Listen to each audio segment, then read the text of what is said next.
कढ़ाई गर्म हो गई तो पहले तेल डालते हैं सब, हम लोग बोलते हैं पहले जीरा डाल दो सीधा, अब उसमें प्याज डाल दो या टमाटर डाल दो, आप प्याज खाते हो तो प्याज डाल दो, प्याज में जीरा चिपक जाता है। अब प्याज को भूनते रहो, जब पानी छूट खत्म हो जाए तो थोड़ी सी आधी चम्मच पानी देके भिगो दो, फिर भूनो। अब इस प्याज के ऊपर हल्दी, धनिया, मिर्ची, नमक, अदरक सब डालो। कढ़ाई में डालेंगे जल जाएगी, पाउडर है, कढ़ाई गर्म है, तो प्याज के ऊपर डालेंगे वो जलेगा नहीं। और उसमें 1 चम्मच पानी देके उसको सबको उसके ऊपर लेयर बनवा दो। थोड़ी देर बाद टमाटर डालो, टमाटर का पानी खत्म होने दो। अब जो ये पेस्ट बन जाएगा इसको भूनते रहो जब तक स्वाद ना बदल जाए।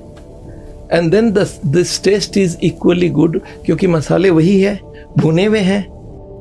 अब ये जो कुकिंग है इसको हम लोग बोलते हैं 0 ऑयल कुकिंग। अच्छा, पैसे भी बचे तेल के।